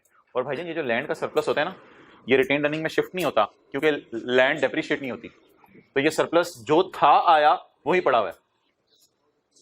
The first revaluation of land was carried out in 11 and resulted in a surplus of 120 million. The valuation was carried out under market value basis by independent valuer Mr. D. Chartered Civil Engineer of MSSSSSSS Consultant Private Limited, Islamabad. तो surplus क्या फरमा रहा है, कितने का है? 120 का। तो ये तो रिवैल्यूड अमाउंट है 375। इसमें सरप्लस पड़ा होगा तो एंट्री देखे ना, एसेट डेबिट होकर सरप्लस क्रेडिट हुआ होगा ना। इसमें तो कोई वार्म अप की एंट्री भी नहीं होती क्योंकि लैंड डेप्रिशिएट नहीं होती, तो ये इसका क्रेडिट इंपैक्ट 120 इसमें पड़ा हुआ है, डेबिट इसमें पड़ा होगा। तो वैसे ही आपसे पूछ रहा हूं, अगर लैंड रिवैल्यू ना होती तो 375 पे आ रही होती या फिर 120 के डिफरेंस से आ रही होती? इसके साथ एक लफ्ज लिखा हुआ है revalued amount, it means it is not held at, तो ये मार्केट वैल्यू है। और ये मार्केट वैल्यू में सरप्लस पड़ा है। अगर मैं मार्केट वैल्यू में से सरप्लस माइनस कर दूं तो क्या आ जाएगा, पता नहीं, कॉस्ट में क्यों निकलवाना चाह रहा हूं, बहरहाल फिर भी 375 माइनस 120, कॉस्ट कितनी आ रही है 255। वो मैं बता देता हूं किस लिए बोल रहा हूं कॉस्ट की बात। अच्छा, अब आपने क्या करना है, इस साल कोई एंट्री नहीं करनी रिवैल्यूएशन की। क्यों, हमारा साल कौन सा है 15, और रिवैल्यूएशन कब हो चुकी है 11 में।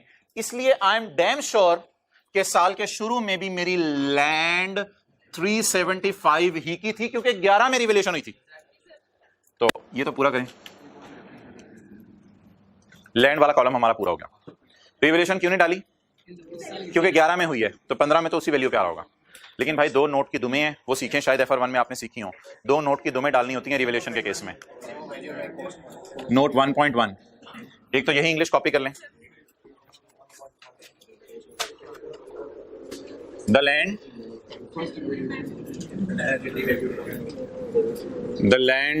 यहां से शुरू कर दें। The land is carried under market value basis, the land is carried under, नहीं बस छोड़ो, द लैंड सरप्लस नजर आ रहा है ना बैलेंस शीट के फेस पे, वो काफी है। The land is carried under market value basis, आगे बाय इंडिपेंडेंट मिस्टर डी, और आगे उसका फिर नाम वगैरह घर जाके पूरा लिख दीजिएगा। ये पूरा करना है पेपर में, पेपर में नहीं इस तरह करना।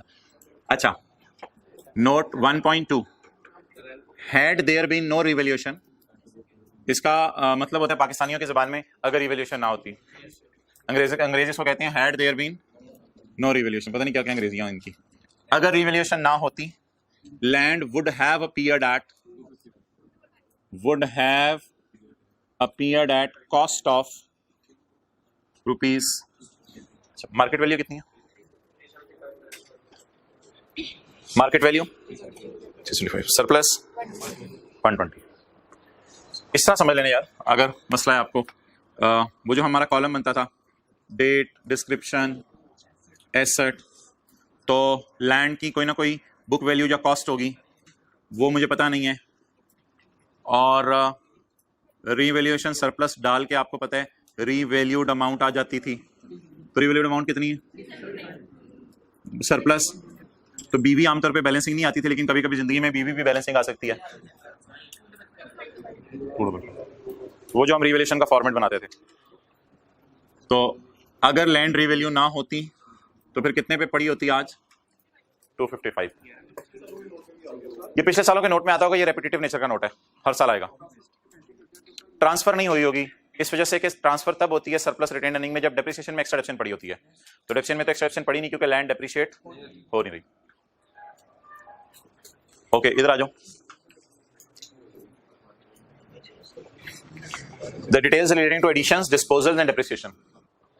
The details relating to additions, disposals and depreciation during the year are as follows. ये पूरे साल की एडिशन डिस्पोजल है, कोई रेक्टिफाइंग एंट्रीज का सवाल नहीं, पूरे साल की एडिशन डिस्पोजल है। Company straight line method follow कर रही है। बिल्डिंग के लिए 5% और 10% मशीन और फर्नीचर के लिए, सॉफ्टवेयर का छोड़ें। तो यार ये भी यहां डालें रेट ऑफ डेप्रिसिएशन। लैंड के लिए नहीं, बिल्डिंग के लिए 5% और बाकियों के लिए 10%। ये डिडक्शन का रेट भी नीचे डालें, थोड़ा नीचे होना, ठीक है जी।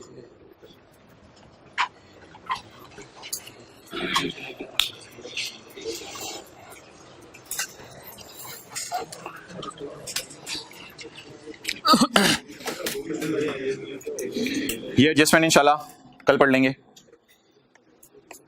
अगर टाइम मिला आज पढ़ लेंगे, क्योंकि जल्दी जल्दी में चीजें गड़बड़ करने की जरूरत नहीं है। अच्छा जी, तीसरा पॉइंट पढ़ें। ये मशीन, कोई बिल्डिंग का मसला था 20 रुपए का, वो मैंने माइनस कर दिया हुआ था। Furniture worth rupees 8 million were purchased on 1 April 15। Furniture हमारे साल खरीदा है कितना 8। बैलेंसिंग बताएं, माइनस करके 8 या प्लस करके, रिवर्स चल रहे हैं ना, तो 27 माइनस 8 और 19 जमा 8 भी 27, ठीक है। तो ये बैलेंसिंग आया। अब यार ये जो डेप्रिसिएशन निकालना है ना, ये कोई नोट नहीं है। अब आप ऐसा करें, दूसरा और तीसरा सफा नोट्स के लिए छोड़ दें, ठीक है, बल्कि चौथा सफा भी बेशक नोट्स के लिए छोड़ दें, चौथे सफे के मिड से जाके वर्किंग वन लिखें आप, working one, working one, working one. Depreciation निकालनी है। मैं आपको सिर्फ तंग करने के लिए ये फर्नीचर का अकाउंट बना रहा हूं, वरना आपको अकाउंट यहां से भी नजर आ ही रहा है। बीडी कितने जी 19, एडिशन कब हुई है? यकम अप्रैल, भाई तो देखना, यकम अप्रैल 15 को कितनी, और कैरी डाउन 17। तो ये अकाउंट मैंने आपको तंग करने के लिए बनाया, पेपर में ये अकाउंट बनाने की जरूरत नहीं, यहां बना हुआ है। आपको पता है ब्रॉड डाउन पे पूरे साल की डिडक्शन आती है, और एडिशन पे जितना अरसा यूज किया उसकी डिडक्शन आएगी। तो डेप्रिसिएशन की कैलकुलेशन करते हैं ऑन ओपनिंग, इसी तरह करते थे हम ऑन एडिशन। ओपनिंग कितने डिस्पोजल है ही नहीं, 19 ज़रब 10%। सोल्यूशन में देखो जरा 2 लिखा हुआ है, 1.9 लिखा हुआ है। ऑन एडिशन शायद इकट्ठी करके लिखी हो। एडिशन पे भाईजान, एडिशन पे 3 महीने की डालनी है या पूरे साल की? 9 माह की कैसे आएगी? दिसंबर तो नहीं ये रेंट हमारा, यकम अप्रैल 15 को खरीदा है, और ये रेंट 30/15 है, 3 माह की आएगी। यहां 2 लिखा हुआ है राउंड करके। अच्छा, 8 इंटू 3/12 0 पॉइंट, टोटल 2 लिखा हुआ है, टोटल 2 राउंड करके हुए, इतनी हैवी राउंडिंग हुई है तो ऊपर 1.9 आ गया, नीचे 0 पॉइंट, कितना रहे 1 होगा नहीं, 0.2। सोल्यूशन में 2 लिखा हुआ है टोटल। चले खैर है, क्या हुआ सोल्यूशन में? असल में ना 19 into 10% plus 8 plus into 10 into 3/12 calculate, एक ही कैलकुलेटर पे कैलकुलेट किया होगा, तो सोल्यूशन में इस वजह से 2 आ रहा है, एक्सेप्टेबल है, कोई मसला नहीं। लेकिन अभी मुझे 2.1 असूली तौर पे लिखना चाहिए, लेकिन मैं सोल्यूशन से मैच होने की वजह से नहीं लिख रहा। चलें जी, डेप्रिसिएशन बताएं 2 किसकी? फर्नीचर की डेप्रिसिएशन। अब बोलें ऊपर वाली फिगर बैलेंसिंग आएगी 8 - 2 या 8 - 2, रिवर्स चल रहे हैं ना, 8 - 2। ये कौन सा अकाउंट पूरा हो गया? फर्नीचर। बुक वैल्यूज हम एंड पे निकाल लेंगे, अभी सिर्फ कॉस्ट और रिकमेंडेशन निकाल रहे हैं।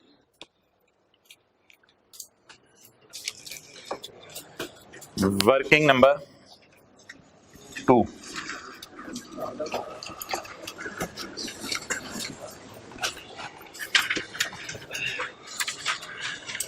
अच्छा हुआ डिस्पोजल आ गई, डिस्पोजल भी रिवाइज हो जाएंगी। 30/15 का साल है हमारा। अ मशीन वाज सोल्ड ऑन, भाई जब 28 को सोल्ड हुई है ना, तो इस पे फिर 8 महीने की डिडक्शन डलेगी, क्योंकि अब फरवरी से आगे नहीं देखनी, ये तो बिकी है ना 28 को, तो इस पे 8 महीने की डिडक्शन डालेंगे।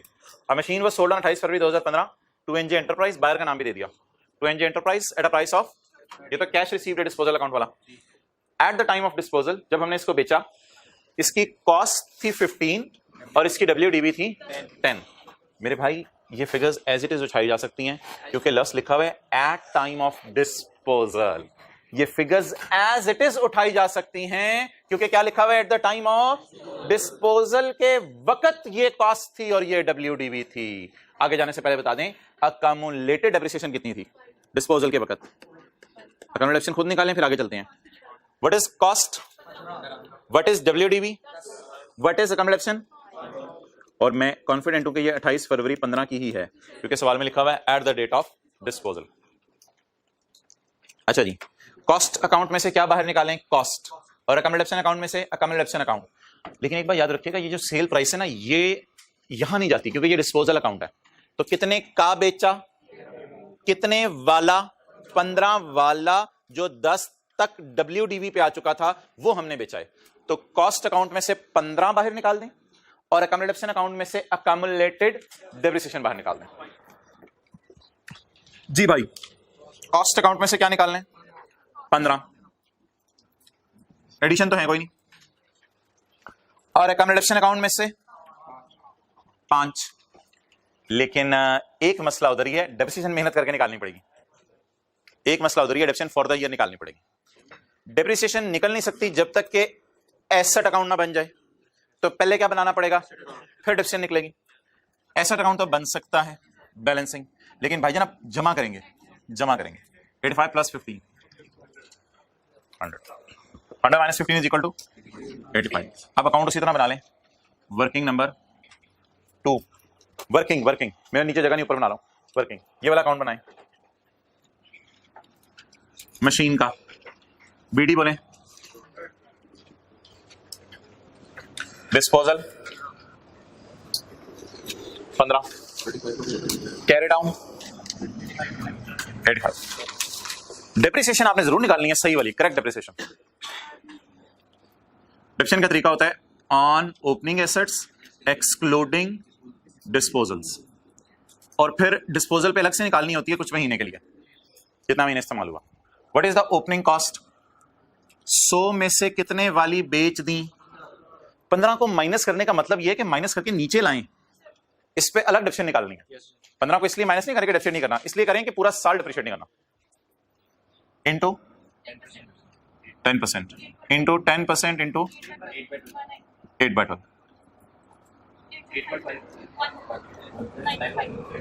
मैं चलो पीछे से 9.5।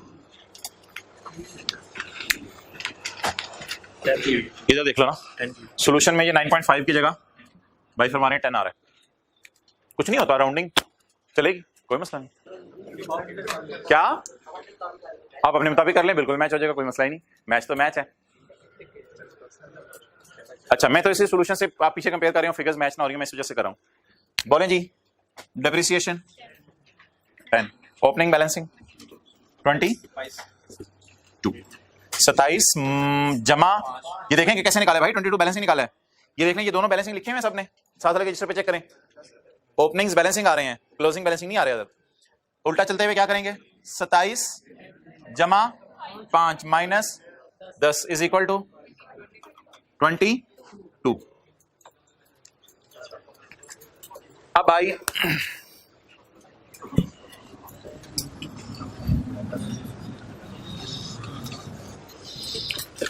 नोट नंबर 1.3, नोट नंबर 1.3 इधर देखते रहिएगा। एसेट का नाम बताएं, एक मिनट देखते रहना यार, नोट कुछ नहीं करना। कॉस्ट बोलें, कॉस्ट जो बेचा बेचा बेचा बेचा बेचा बेचा 15, इधर से देख लें यार, कॉस्ट बोलें, अकम्युलेशन देखते रहिएगा, टेंशन लूज नहीं करनी। कॉस्ट माइनस अकम्युलेटेड डेप्रिसिएशन, अकम्युलेशन 5, कैलकुलेटर पकड़े बगैर बताएं, बीवी 10, ये एक नोट है, सब नोट है। सेल प्राइस, कॉस्ट, अकम्युलेशन, अब ये दोनों तो फारिग हो गए, बुक वैल्यू आ गई, जब बीवी आ जाए तो सारे फारिग। सेल प्रोसीड्स कितना बताएं आप, गेन आ रहा है लॉस, 10 वाली चीज कितने की बेची, गेन आ रहा है कितना 3, किसने खरीदी है,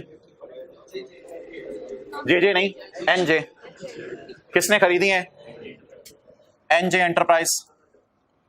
मोड ऑफ डिस्पोजल लिखा हुआ है OLX, नहीं लिखा हुआ ना OLX, तो मोड ऑफ डिस्पोजल इंशाल्लाह कल नेस्ले में मैं आपको 5-6 दिखाऊंगा फाइनेंशियल स्टेटमेंट खोल के। मोड ऑफ डिस्पोजल का क्या मतलब होता है, सड़क पे खड़े होकर खरीदी है या इंटरनेट पे तस्वीरें लगा के खरीदी है, छत पे खड़े होकर बेची है, मोड ऑफ डिस्पोजल।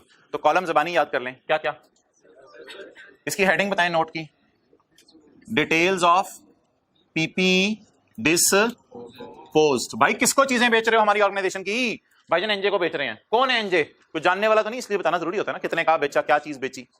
तो कॉलम बता दें, cost, accumulation, book value, sale price, gain loss, buyer का नाम। बिल्डिंग के बारे में, बिल्डिंग के बारे में कोई मसला नहीं, बिल्डिंग को सिर्फ डेप्रिशिएट करना है, बिल्डिंग को सिर्फ डेप्रिशिएट करना है, बिल्डिंग में ना एडिशन है ना डिस्पोजल है। तो बोलें जी, कोई एडिशन डिस्पोजल सवाल खत्म हो गया, नहीं है। अब बीडी बोलें 130, तो डेप्रिशिएशन वर्किंग से निकालूं या इधर ही ऑन ओपनिंग, ओपनिंग बोलें इनटू 5%, 6.5, सोल्यूशन में देख कितनी है 6.5, पहले क्या चढ़े 7 होनी है, 7 है, 130 into 5% is 7। What is 7? Depreciation तो आएगी ना, सारी बात, एडिशन डिस्पोजल नहीं है, डेप्रिसिएशन तो आएगी, डेप्रिसिएशन आ गई। What is opening? 90, डन। चारों की बीवी अलग अलग होगी, लैंड की बीवी, फर्नीचर की बीवी, मशीन की बीवी, बिल्डिंग की बीवी, सारी बीवियों का टोटल, ये बैलेंस शीट के फेस पे लेके जाना है 550। इसको डिस्क्लोज नहीं करना, यानी बैलेंस शीट के मुंह पे प्रेजेंट करना है 556। चारों की बीवियों का सही टोटल किया आपने? सही टोटल किया है, गड़बड़ तो नहीं की? एक 20 रुपए का मसला रह गया, वो आप कल डिस्कस करेंगे। कोई होमवर्क नहीं, चलो बंद करो।